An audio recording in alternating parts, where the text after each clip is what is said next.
next? Yes, bro, our next set of questions will come from Zach of Esquire. Yeah, also on Prime, so I just want to advertise for Prime kasi nakasubscribe ko sa Prime. But on Prime, I think it's showing the movie. Yes. Right, so I haven't seen it and I don't know anything about the film. So, but I saw it earlier on Prime. So I wanted to ask, anybody can answer, maybe the director, no? How important is it for you to view the film, which is available on Prime? You can watch it on Prime before you see CATTLEYA Killer. Mas maganda if you saw the film, the original Sa Aking Mga Kamay first. Pwede ding panoodin mo after. Feeling ko iba din yung experience pag pinanood mo siya after na parang nanood ka ng prequel nung nitong CATTLEYA Killer. So, pero I think the two materials complement each other. So, mas maganda talaga if papanood mo both. Regarding that, so how much of the new story of the new series changes or puts a twist on the film, the original film? Medyo malaki in terms of tone. Kasi brilliant script ni Toto Dayaw. Iniba niya talaga yung tone from the original set na parang mas naging psychological siya. Na spoilers pare. I know. Oh, so hirap eh. So ayun, basta kailangan you have to see. Hindi ko ma-explain. Best thing to do is download Prime, and then June 1, binge watch everything. Okay, and then last question regarding this, because there's a new, iba na kasi TV ngayon eh, right? Before pinapanood natin sa TV, and now we see major television shows appearing on YouTube, so everything's streaming. And how different is I guess this works also for the scriptwriter. How different is it to create a series that you plan for people to binge watch, as opposed to how it used to be, where people would wait for abangan na susunod na kabanata. So parang, what is the difference between that kind of television or that kind of storytelling versus the new streaming format? I'll let our writer Dodo Dayo answer that kasi napaka binge watcher to. Ayan. And guys, also you may ask questions kay Ketchup, Rafa, Yes. Ann, Joel, and Francis. Hello. Hi. Okay.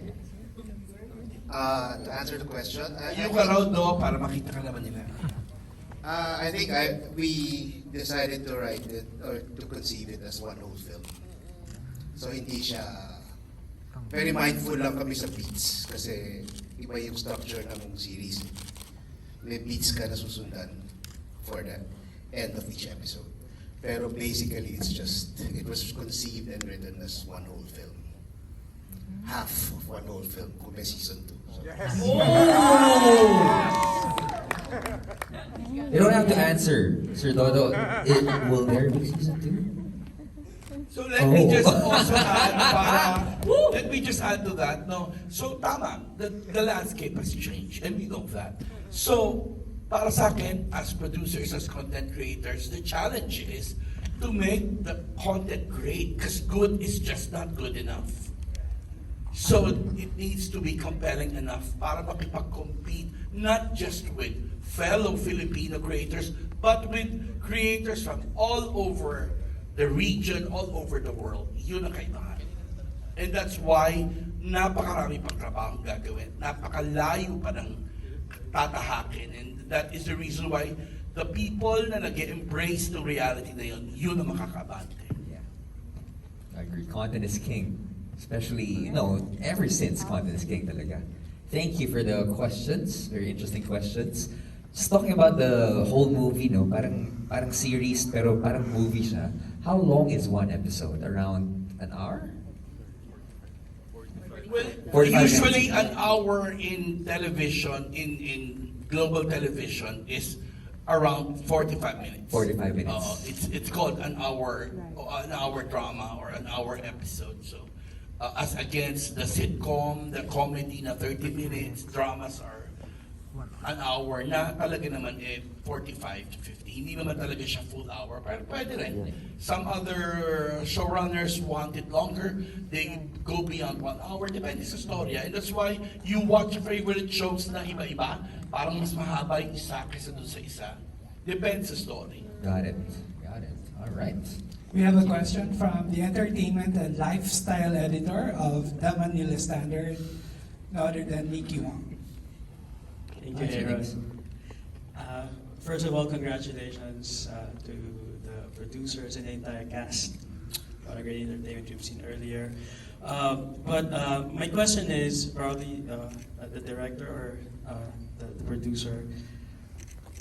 Coming from the original film, Sa Aking Mga Kamay, conceptualizing the series, CATTLEYA Killer, I wanted to know, what was the initial vision when you were still in the when you're still conceptualizing the series?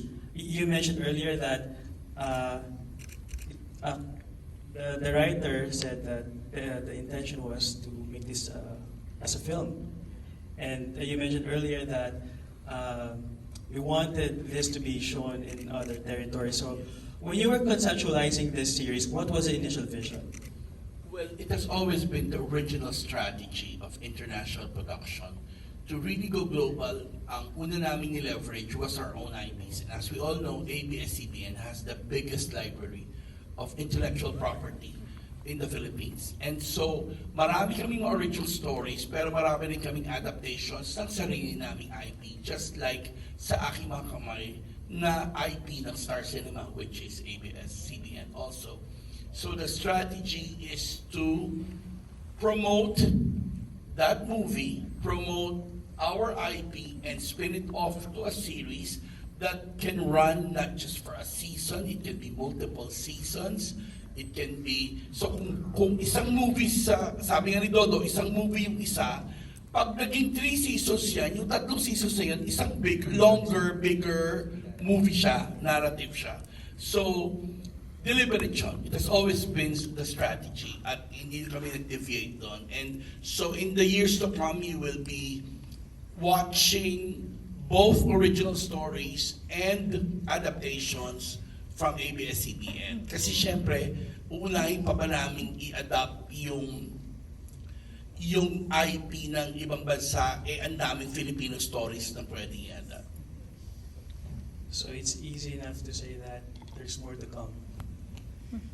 Well, hopefully that's a dream. And after today, with this dream team, I mean, bakit naman ako mahihiya o matatakot na mangarap ng mas malaki? I guess yun nga yun eh. You know, your dreams get bigger, na-inspire ka sa ganitong mga pagkakataon. So, wish us luck because this is not just for us. This is not just for this team. This is not just for ABS-CBN. This is for the Philippines. That's true. Thank you. And my next question is for Arjo. Arjo, the scene where you surprised us, especially during the last part of the first episode, and we can only imagine the emotional requirement that your character had.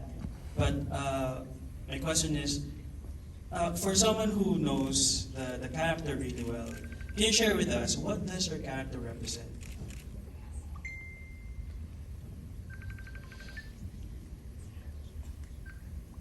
I've said this already, but justice and equality, definitely. Down the line, you'll know why. I'm not here to spoil.